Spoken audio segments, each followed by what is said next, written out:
নমস্কার বন্ধুরা, দ্য শ্রেয়াস কিচেনে আপনাদের সবাইকে স্বাগত।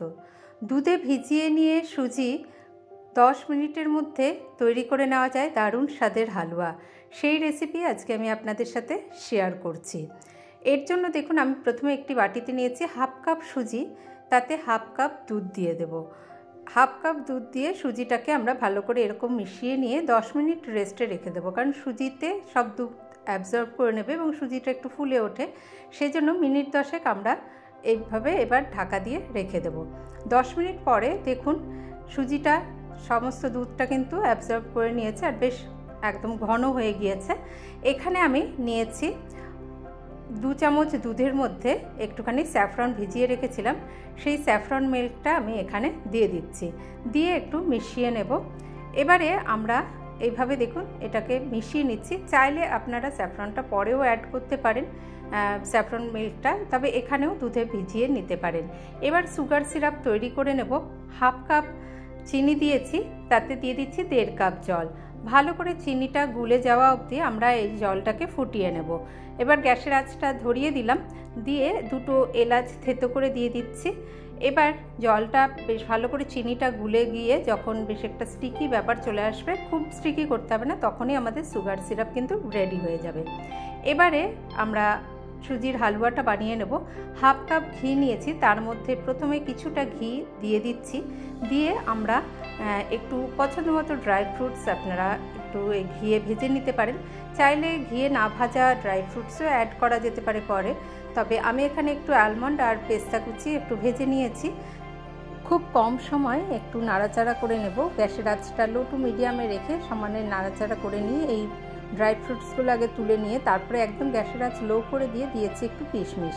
কিশমিশটা যখন ফুলে উঠবে তখনই কিন্তু আমরা নামিয়ে নেব। এবারে আমরা বাকি যে ঘিটা আছে সবটা দিয়ে দিচ্ছি। 1 চামচ মতো রাখছি, যদি প্রয়োজন হয় শেষে সেই ঘিটা মিশিয়ে দেব। এবারে ঘিটা গরম হয়ে গেলে এই যে আমরা দুধে ভিজিয়ে রাখা সুজিটা দিয়ে দিচ্ছি। আমরা সুজি ঘিয়ে ভেজে নিয়ে তারপরেও যে হালুয়াটা বানায় তাতে একটু সময় লাগে, তবে এইভাবে করলে কিন্তু বেশিক্ষণ সময় লাগে না। দেখুন গ্যাসের আঁচটা লো টু মিডিয়াম হিটে রেখে, তবে হ্যাঁ সমানে খুন্তিটা নাড়াতে হবে কিন্তু। এই প্রথমে মনে হচ্ছে যেন এই সুজিগুলো একটু দলা পাকিয়ে যাচ্ছে, কিন্তু সেরকম মানে দলা পাকিয়ে যায় না। এইভাবে আস্তে আস্তে দেখুন সমানে নাড়াচাড়া করতে করতে সুজির কালারটা কিন্তু বেশ ভাজা ভাজা হয়ে আসবে। যখন ঘিয়ে আস্তে আস্তে ঘি ছাড়তেও শুরু করে দেবে আর সুজির কালারটাও আস্তে আস্তে একটু চেঞ্জ হয়ে আসবে, বেশ সুজি ভাজার গন্ধ কিন্তু এখন চলে আসে। দেখুন সুজিটা কিন্তু সবটা আমাদের খুব ভালো করে ভাজা হয়ে গিয়েছে। এইভাবে 3-4 মিনিট আমরা এবার সুজির কালারটাও একটু চেঞ্জ হয়ে এসেছে। এখানে আমরা সুজিটা খুব ভালো করে নিয়ে ভেজে নিলাম, একটু এইভাবে মেলে নিয়ে তারপরে আমরা যে সুগার সিরাপটা রেডি করেছি সেটা আমি আসলে পাশের গ্যাসে শিফট করে দিয়েছিলাম, কারণ সুগার সিরাপটা একটু গরম গরমে এখানে মেশাবো, তাই প্রথমে খুব বেশি দেব না, তাহলে গ্যাসের আঁচ মানে অন করা অবস্থায় এই সবটা দিয়ে দিলে একটু গায়ে ছিটে আসতে পারে, সেই জন্য অল্প একটু দিয়ে প্রথমে দেখুন সুজিটা ভালো করে মিশিয়ে নেব। এই যে পুরোটা মিশে গেল, আর দেখছেন কোনো রকম কিন্তু আর দলা পাকিয়ে নেই। প্রথমে মনে হয় যেন একটু দলা পাকিয়ে যাবে, এইটা মিশিয়ে নিলাম। এবার বাকিটাও দিয়ে দিচ্ছি আমরা, বাকি সুগার সিরাপটাও যেটুকুনি বানিয়ে রেখেছি দিয়ে দিচ্ছি। আপনারা চাইলে স্যাফরনটা এই সুগার সিরাপ বানাবার সময় তখনও দিতে পারেন। এবারে দেখুন সবটা ভালো করে এভাবে মিশিয়ে নিলেই কিন্তু আমাদের হালুয়া যখনই একদম মিশে যাবে, বেশ দানাদার একদম রসালো হালুয়া খুব চটজলদি কিন্তু আমরা বানিয়ে নিতে পারি।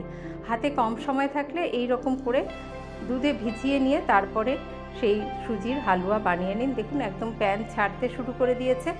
এইখানে আমি যে 1 চামচ ঘি অল্প একটু রেখে দিয়েছিলাম সেটা একদম শেষে একটুখানি দিয়ে তারপরে আবার এটাকে নাড়াচাড়া করে নিচ্ছি। এবারে আমরা এই যে আমাদের সুজি কিন্তু হালুয়া কিন্তু তৈরি হয়ে গেছে, বেশ দানাদার, আর এটা যখন সার্ভ করা হয় দেখবেন বেশ রসালো একটা দানাদার হালুয়া তৈরি হয়ে যায়। এই ভেজে রাখা ড্রাই ফ্রুটসগুলিও এখন দিয়ে দিলাম, দিয়ে একটু মিশিয়ে নিলাম। একদমই আমাদের হালুয়া রেডি হয়ে গিয়েছে। এবারে দেখুন সব মিশিয়ে দিয়ে একটুখানি আমরা রেখে দেবো। বেশ এখন কড়াই আমাদের এরকম ছেড়ে একদম মন্ডের আকারে দেখুন তৈরি হয়ে গিয়েছে সুজির হালুয়া। খুব তাড়াতাড়ি কিন্তু এইভাবে বানালে হালুয়া তৈরি হয়ে যায়। দেখুন এবার যখন একটুখানি রেখে দিলাম, 2-3 মিনিট রেখে দিয়েছি, এবার আমরা এটা মানে তুলে নেব। একদম দানাদার রসালো সুজির হালুয়া কিন্তু তৈরি হয়ে যায়। এইভাবে চটজলদি বানানো হালুয়া একবার বানিয়ে দেখবেন, আশা করি আপনাদের ভালো লাগবে।